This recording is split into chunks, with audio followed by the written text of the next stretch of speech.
Welcome back to another episode of Quick Picks with the Geek. I am your host, Bro Power the Geek. Quick favor, make sure you hit that like button, it really helps the algorithm push the videos out. So let's get this video to 100 likes.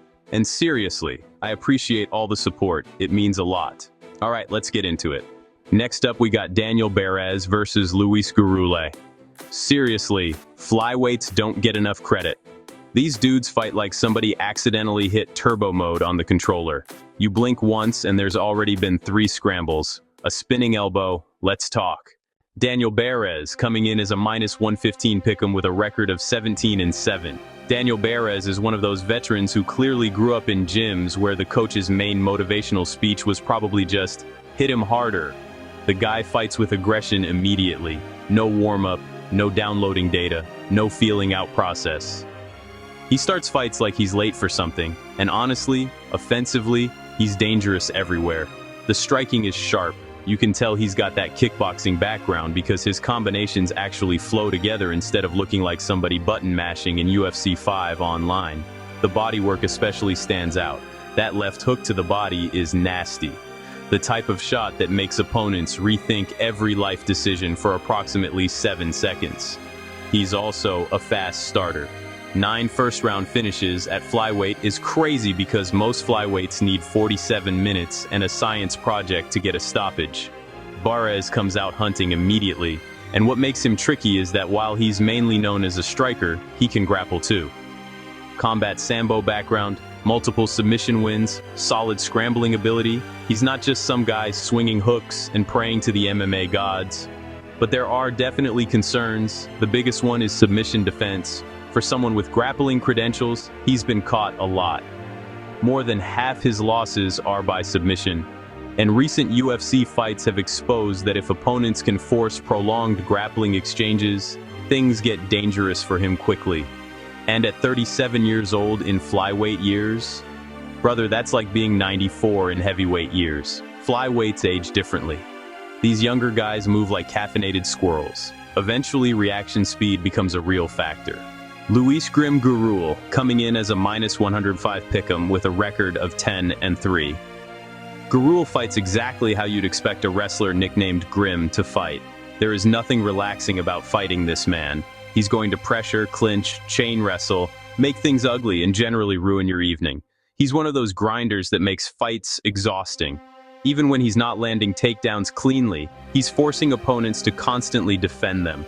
And that style can absolutely break people mentally over 3 rounds. The wrestling background is legit too.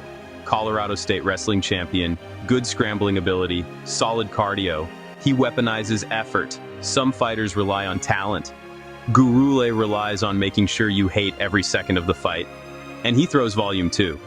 Nearly 4.5 significant strikes landed per minute isn't nothing. The problem is, a lot of that striking exists purely to set up wrestling entries. The stand-up is functional, but it's not beautiful. Nobody's watching Luis Gurule shadowbox and going, wow, poetry. It's more like controlled chaos with a purpose. The issue lately is that UFC-level strikers have been punishing him badly on entries.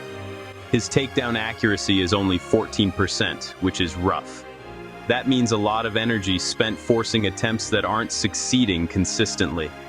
And when your style depends heavily on pressure wrestling, failed takedowns become dangerous, especially against someone like Barez who can crack to the body and punish sloppy entries. Also, Gurule being on a 3-fight skid adds pressure here. UFC matchmaking is cold, man. 1 minute you're an exciting prospect, next minute you're fighting for your roster spot while commentators start saying words like desperate. So, who wins? This honestly comes down to whether Gurule can consistently force grappling exchanges. Because if he can make this ugly, push Barez to the fence, wear on him, and turn it into a grinding wrestling match, he absolutely has a path. We've already seen Barez struggle in extended grappling situations before. But if Barez keeps this fight standing for long stretches, I think he's the cleaner, sharper, more dangerous striker overall. Especially early. And Gurule's low takedown accuracy worries me here. Shooting repeatedly on a guy with 80% takedown defense sounds exhausting. That's like trying to tackle a shopping cart with legs for 15 minutes.